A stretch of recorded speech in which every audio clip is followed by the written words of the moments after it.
Bismillahirrahmanirrahim. Assalamualaikum warahmatullahi wabarakatuh. Alhamdulillahirrabbilalamin.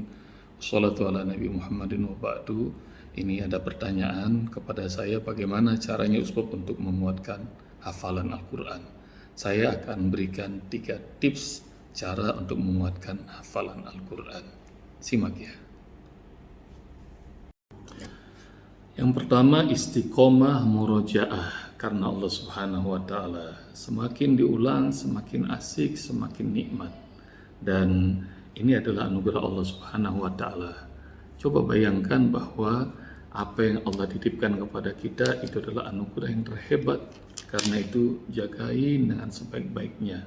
Kalau misalnya semua Al-Quran itu hilang dari dunia ini, baik bentuknya cetakan maupun bentuknya itu adalah digital, makin tersisa ada yang dalam dada.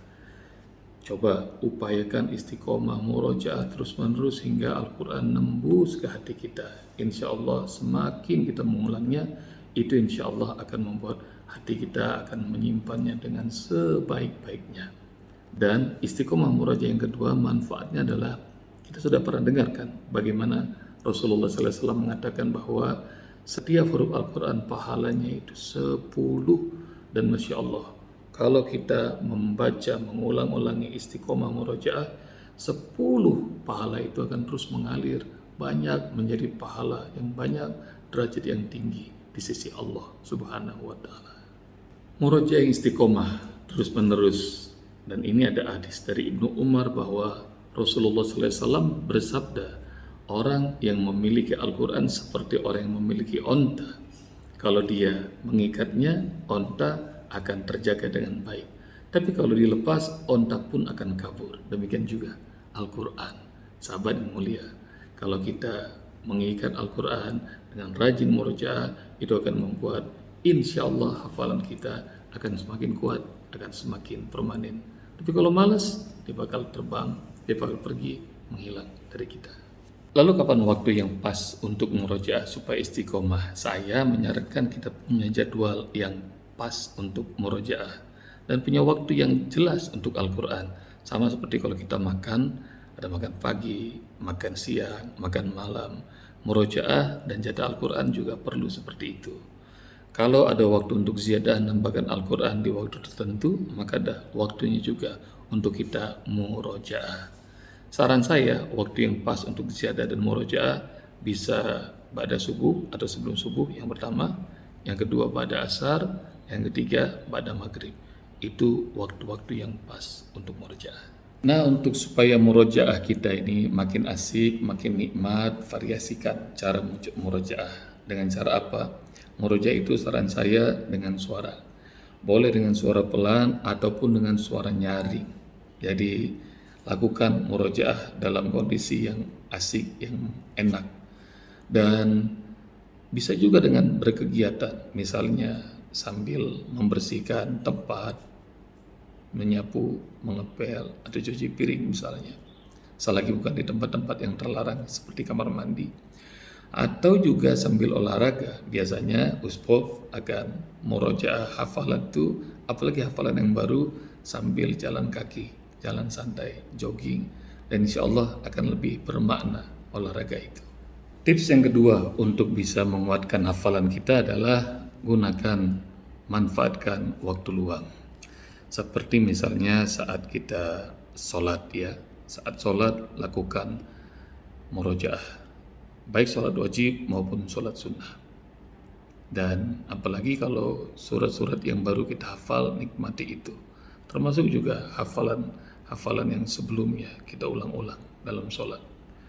Dan biasanya kalau kita jadi imam, porsinya adalah surat-surat yang pendek. Tapi kalau kita jadi makmum, maka kita ikuti bacaan imam. Kalau sholat sunnah, apalagi sholat duha misalnya, kita bisa sepuas hati itu sambil kita nikmati murojaah. Dan sholat malam, qiyamul lail.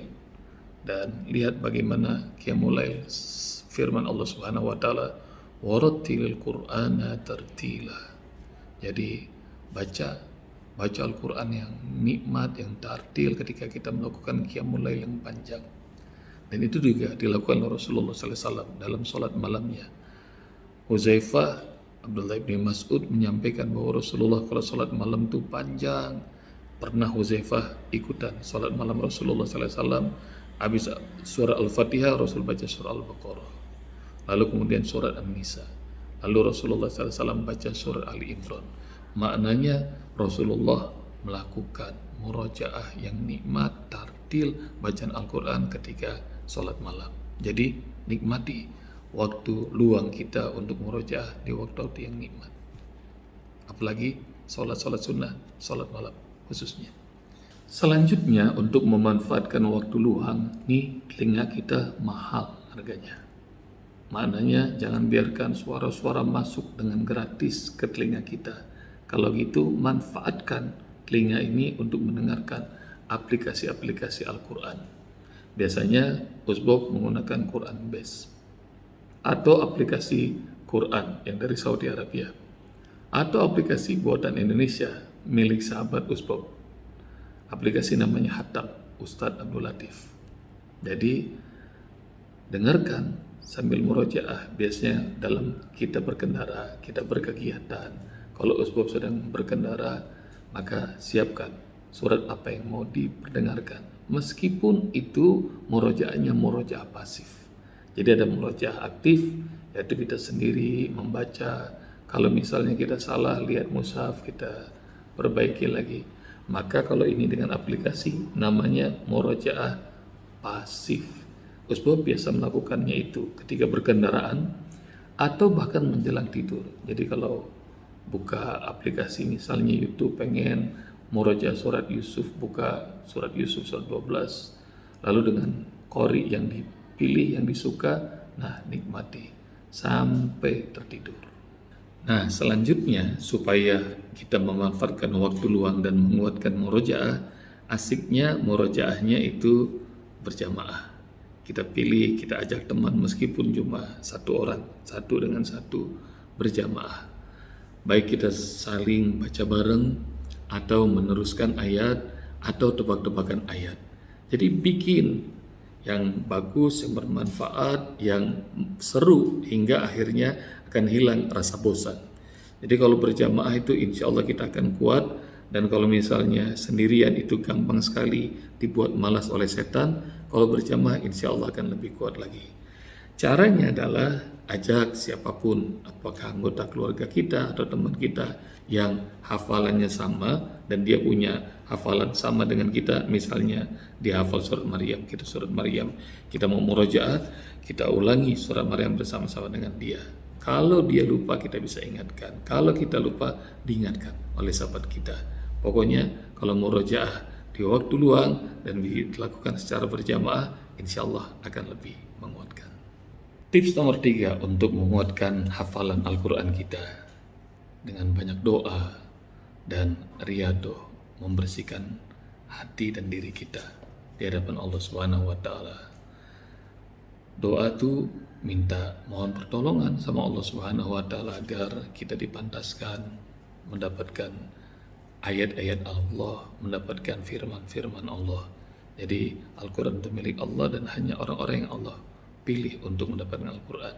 Dalam surah Al-Insan Allah Subhanahu wa taala berfirman, "Inna anzalna ilaikal Qur'ana tanzila."